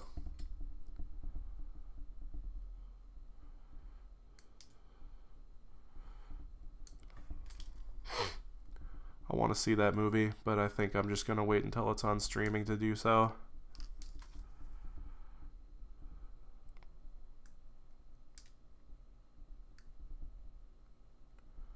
Oh yeah, I was just reminded. You said you were gonna watch Vifom next. Potentially. If I re Yeah? if I remember correctly, Nagano's first mechanical design credits for one of the designs in Vifom.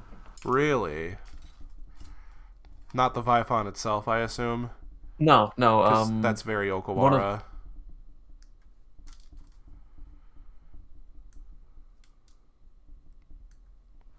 the like. Hang on. Yeah, it was called the Puppet Fighter. Puppet Fighter, huh? What an odd name.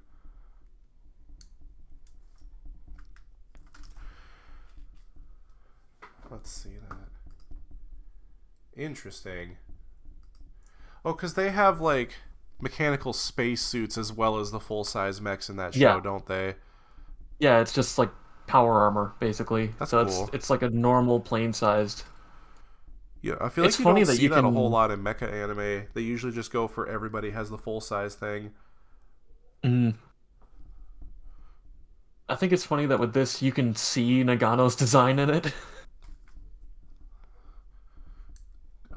Sort of. I feel like I'm not seeing as much of it in that. Well, I mean, if you compare it more to like the early sketches he did for L-Gaim, you can see it a lot more than if you look at it compared to like five-star stories. Yeah. He made his designs less silly.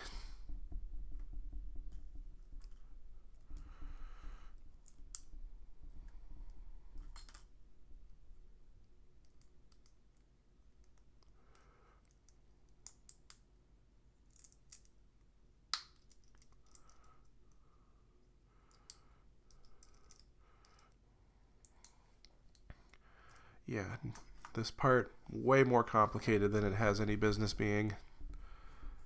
Just because they wanted to get fancy with it.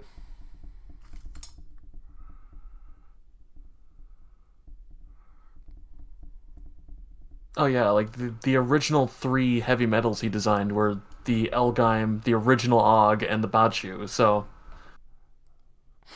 I mean, yeah, those like really speak to his like design language the most, so that makes sense.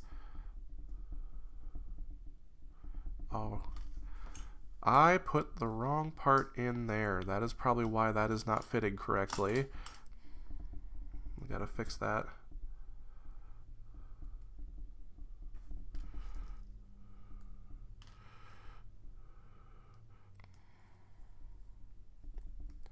Okay, now I gotta perform some goddamn surgery just to get this back together again.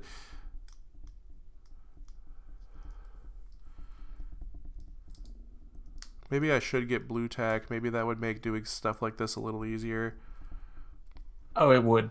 It definitely would. I haven't actually been able to find anybody selling blue tack in any of the places I normally go, so I'm having a very hard time finding it. Really? Because I found it at like dollar stores. Huh. That's the one place I didn't look. because I wouldn't expect them to have it for some reason.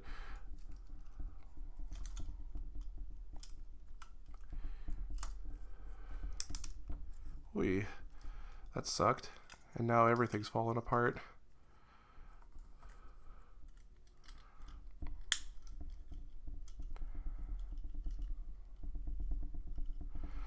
This one is not as stable as the other two were. I'm really feeling that right now.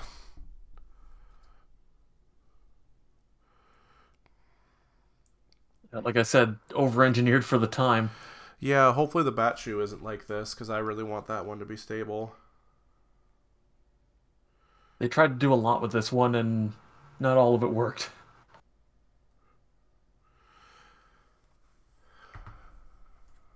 Okay.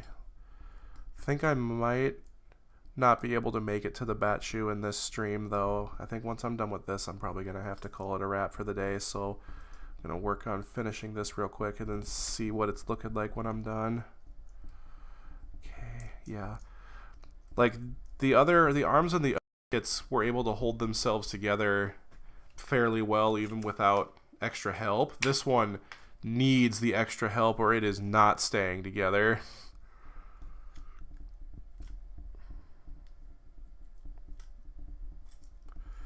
Because, like, Jesus, dude, nothing in here wants to hold together. It's going to start ragdolling like my Full Mechanics Barbatos did after, like, a year of me owning it. I don't know if I've just gotten extremely lucky or what, but none of my models have ever, like, Loosened up. fallen. Yeah. Yeah, like, my Barbatos, I just kind of had it in a standing pose on my shelf for forever. I didn't really touch it much, and then I went to pick it up one day, and it just was like all floppy like a rag doll. So I don't know what happened to it. Maybe it's just because I haven't bought any master grades. Yeah, well, that wasn't a master grade. That was the Full Mechanics. That's fair. That maybe it's just because I haven't bought anything that has that kind of lower quality to it.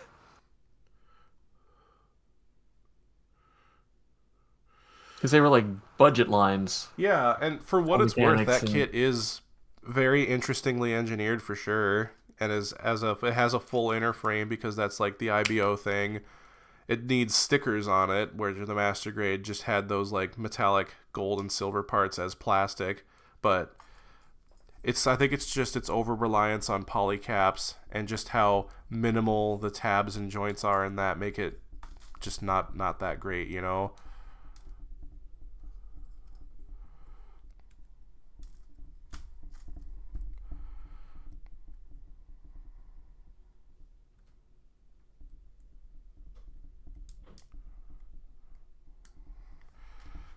Weird place to put the nubs on this, but maybe they think it'll add friction to the shoulder joint.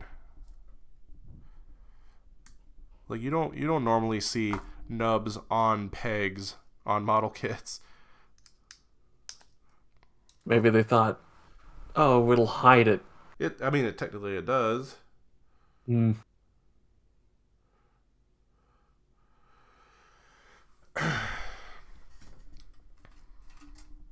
Yeah, funny to me that the power launchers on this are pink.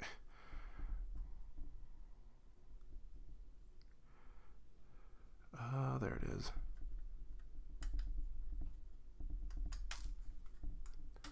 Oh, what happened to my... I think my stream hasn't been able to hear you speak for a little while now. Because OBS is saying I have no audio other than my own microphone. What the hell? Huh. Okay, and now it's back. I think this Mac that I'm using might just be going to shit, not gonna lie.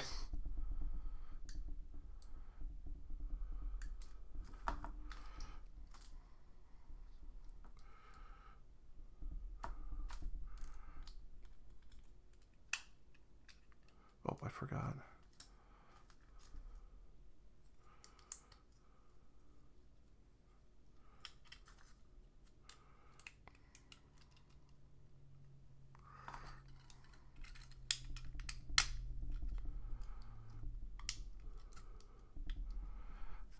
think if I could pick one word to describe the Ashura temple, it would be fiddly. Nothing about this feels stable. I'm sure gluing it would help, but let's see if the legs do any better. And if they don't, it's going to not be able to stand up. Huh. I mean, yeah, it's the same general construction as the other ones. Okay. They went a little silly with it. Yeah, I really hope the bat shoe isn't like this, because that's, out of all of them, it was the OG and the bat shoe that I really wanted to be, like, workable. It did it again. It keeps saying no desktop audio, and I can't figure out why it's not doing, like, why it's doing that.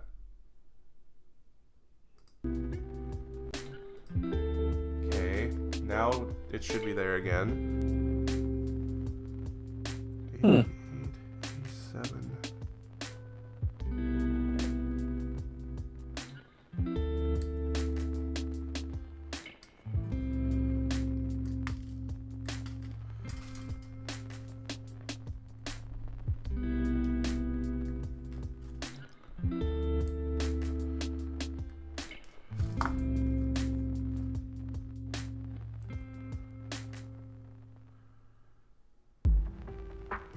Is this? Yeah, that is. There's just no tabs in there. Okay. And then 83, 84.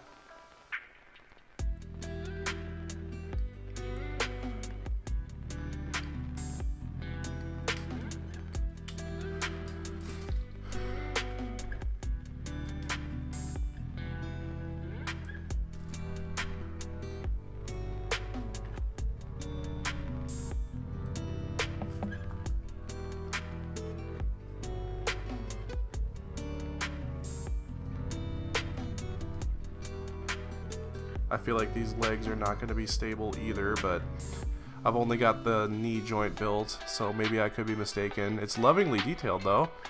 There's even like rivets on the like main joint in the knee there.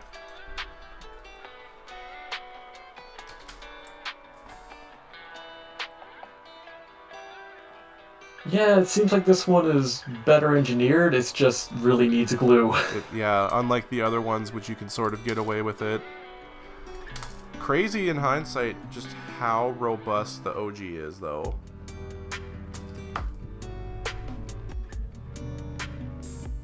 Alright, I need to get up for just a second here. I'll be right back.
Alright, something just came up and I actually have to cut the stream short here, so thank you for being in the voice chat with me, Yank. That made the stream very fun for sure, and I hope that seeing these retro kits was fun for you as well, and for everybody watching the stream.